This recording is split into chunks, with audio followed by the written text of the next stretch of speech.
현재 대구의 가격은 저렴하다. 향후에 수급 상황이 좋아진다. 부동산에서 이보다 더 큰 호재가 있던가요?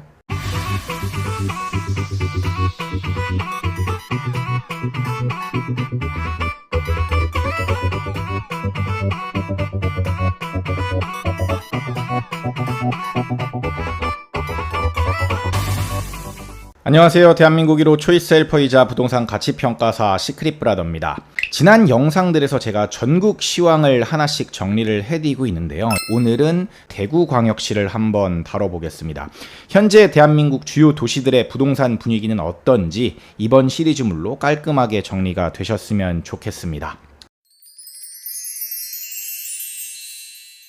자, 그럼 대구광역시의 현황부터 한번 분석을 해보겠습니다. 매매지수, 전세지수 모두 좋지 않습니다. 대구는 여전히 전국에서 상황이 제일 좋지 못한 도시 중에 하나입니다. 우선 대구의 가장 큰 문제는 전세 가격이 여전히 떨어지고 있다는 점입니다. 그 이유는 명확합니다. 대구광역시의 입주 물량은 어마무시하게 많습니다. 대구는 역사적으로 가장 많은 공급이 23년에 있었고요. 누적 3년의 공급은 이미 19년부터 이렇게 증가하고 있었습니다. 19년부터 22년까지 총 4년간 누적해서 공급이 증가했는데 22년의 누적 공급, 즉 22, 23, 24년의 공급 물량이 역대 최고 수준이었기 때문에 가격이 빠질 수밖에 없었던 거죠. 특히 전세 가격이 무섭게 내려갔습니다. 지수를 봤을 때 아마 21년 12월부터 빠지기 시작했으니까 벌써 30개월이 넘게 전세 지수가 빠지고 있는 겁니다. 매매 가격이 많이 빠졌음에도 불구하고 여전히 이렇게 대구가 힘든 이유가 바로 전세가율에 있습니다. 전세 대비 저평가 지수가 아직도 좋지 않은 수준이고 전세가율 또한 평균에 비해서도 한참 낮은 수준인데요. 매매가가 하락한 것보다 전세가의 하락이 더 컸기 때문에 매매가의 반등이 일어나기 어려운 구조가 되어 있는 거죠. 대구의 평균 전세가율은 대략 70% 수준인데 최고 높았을 때가 77% 수준이거든요. 그런데 현재 전세가율은 64% 수준밖에 안 됩니다. 대구 전체의 대세 상승까지 가기 위해서는 전세가율이 반등을 해서 70% 정도까지는 접근을 해줘야 시장의 온기를 몸으로 느낄 수 있는 정도가 될 것 같습니다. 다행스러운 건 대구의 누적 공급이 23년도부터 감소하기 시작했다는 점인데요. 물론 24년까지 입주 물량이 많기는 하지만 25년에는 평균 이하로 떨어지고 26년 이후에는 거의 공급 부족 이야기가 나올 정도의 수준이기 때문에 23년 1월부터 또 인허가를 아예 허가를 안 내고 있거든요. 그러니까 25년 이후에 상승할 확률이 높아집니다. 보통 인허가부터 4에서 5년 정도 뒤에 입주가 되기 때문에 올해 당장 인허가를 푼다고 해도 신축의 공급이 29년은 돼야 되거든요. 그런데 이때 이후로 지어질 물량이 없다는 겁니다. 지금 이 미적 물량으로 잡혀 있는 거는 아마 앞에 녹아서 들어갈 겁니다. 대구의 전체적인 물량이 이 수준에서 놀 거라는 거죠. 26년부터 공급 부족이면 아마 내년부터는 공급 부족 이야기가 본격적으로 나오기 시작할 겁니다. 그렇다면 지금 현재 대구의 미분양 상황은 어떨까요? 여전히 미분양이 아주 많은 상황이죠. 그렇기 때문에 많은 전문가들이 대구가 위험하고 지금은 들어갈 타이밍이 아니라고 얘기하는 겁니다. 그런데 진짜 그럴까? 우리는 팩트 체크를 한번 해봐야 됩니다. 왜냐하면 미분양이 많았을 때 09년, 10년도 이때가 정점이었거든요. 이때는 중공업 미분양까지 이렇게 많을 시기였습니다. 그러면은 많은 전문가들이 이때는 대구를 들어가라고 했을까요? 들어가지 말라고 했을까요? 이때는 가격이 떨어진다고 했을까요? 오른다고 했을까요? 당연히 떨어진다고 했을 겁니다. 그런데 실제 그런지를 그냥 3개 정도 단지만 한번 뽑아서 보는 거죠. 첫 번째는 수성구 범어동에 있는 범어 SK뷰, 그 다음에 중구 남산동에 위치한 청라 센트럴파크. 08년에 청라 센트럴파크 여기에 입지는 좋은 입지가 아니었습니다. 대구 내에서.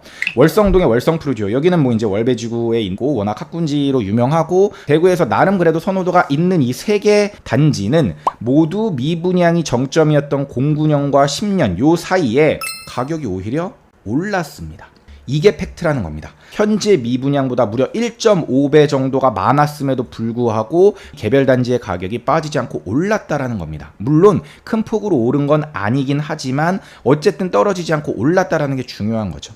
그렇다면 과거를 복귀해서 현재를 한번 유추를 해보죠. 23년부터 지금까지도 똑같은 현상이 발생하고 있다라는 겁니다. 월성동에 있는 월성 이편한 세상, 청라원덕 쪽에 있는 대신센트럴자이, 수성구 황금동에 있는 캐슬 골드파크 3개 단지를 갖고 왔습니다. 급지별로 단지별로 차이는 있지만 이렇게 어려운 시장 속에서도 이미 선호도가 높은 단지들은 가격이 상승하고 있다라는 게 팩트인 거죠. 실제로 과거 바닥보다 가격이 다 올랐습니다. 15%, 19%, 8% 정도가 올랐습니다. 대구는 수급의 영향이 가장 정확히 들어맞는 도시입니다. 과거에는 08년부터 누적 공급이 감소한 후에 1년 뒤인 09년부터 미분양이 감소하기 시작했고, 이번에는 23년부터 누적 공급이 감소하기 시작했는데 23년부터 바로 미분양 또한 감소했습니다. 그때와 지금의 차이점은 2010년과 2024년의 물량 차이이기 때문에 24년의 물량이 해소되는 시점이 대구의 본격적인 대세 상승장이 되지 않을까 생각하는 겁니다. 이 주장을 뒷받침하는 근거 자료는 더 있죠. 소득 대비 저평가 지수와 주택 구매력 지수입니다. 이 두 개 지표가 이미 좋음 수준으로 넘어왔습니다. 현재 주택 가격의 거품 여부를 나타내는 이 두 개 지표가 어둠을 뚫고 좋음 수준으로 넘어오기 시작했다라는 거죠. 역사적인 저점 수준은 아니지만 충분히 매력 있는 가격대까지 대구가 진입을 했다라는 뜻이고, 향후 하락장이 조금 더 이어진다면 이 지표는 더 좋아질 거라고 예상이 됩니다. 왜냐하면 지수는 평균을 나타내는 거니까요. 대구는 광역시들만 비교해 봤을 때 2등에서 3등 정도의 매매 평당가가 위치되어야 정상인 지역입니다. 역사적으로 그랬습니다. 지금은 대전한테도 역전을 당해서 지금 4위에 랭크되어 있고 1, 2, 3위 그룹과 과거 좁혀졌던 시점보다 가격 차이가 훨씬 벌어졌다라는 게 대구의 가격이 지금 메리트가 있다라는 것을 보여주는 겁니다. 그만큼 현재 대구의 가격은 눌려 있다라는 거죠. 자, 그럼 정리해 보겠습니다. 현재 대구의 가격은 저렴하다. 그리고 향후에 수급 상황이 좋아진다. 부동산에서 이보다 더 큰 호재가 있던가요? 이번에는 그럼 거래량과 매물량을 보겠습니다. 지금 현재 전세 거래량, 매물 모두 감소하고 있다는 것은 좋은 시그널이긴 한데 여전히 매매 거래량이 대세 상승으로 가기에는 부족한 모습이죠. 전세 거래량은 역사적으로 가장 많은 거래가 이뤄졌음에도 불구하고 여전히 하락세를 면치 못하고 있습니다. 입주 물량이 너무 많기 때문에 신축을 마음대로 골라서 갈 수 있는 환경 때문에 그런 거거든요. 매물이 너무 많기 때문에 임대인이 서로 경쟁이 붙어서 가격을 올릴 수가 없는 구조가 현재 상황인 겁니다. 그런데 대구의 경우 전세 매물이 줄어들면서 전세 거래량 자체가 줄어들어야 오히려 매매 상승에 가까워졌다고 판단할 수가 있는데 서서히 지금 그쪽으로 가고 있는 모습입니다. 다만 부동산 지인의 시장 강도를 봤을 때 아직도 시간이 조금은 더 걸릴 것 같은 느낌이에요. 왜냐하면 매매 전세의 시장 강도가 10개월 가까이 강해졌다가 다시 약해지기 시작했거든요. 아마도 너무나 물량이 많기 때문에 아직까지는 대구의 상승을 이 지표들이 가리키기가 좀 힘들지 않을까라고 생각합니다. 그렇다면 많은 분들이 궁금해하시는 건 이걸 거예요. 대구는 과연 그럼 언제부터 오를 수 있을까? 대구의 대세 상승은 언제부터 가능한가요? 그 근거는 무엇인가요? 이거는 다음 편에서 그 이야기를 들려드리도록 하겠습니다.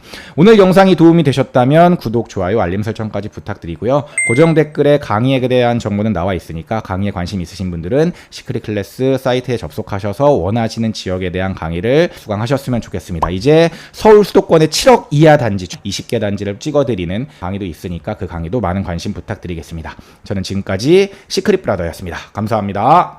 시크릿 브라더 채널을 구독, 좋아요, 알림 설정 부탁드려요.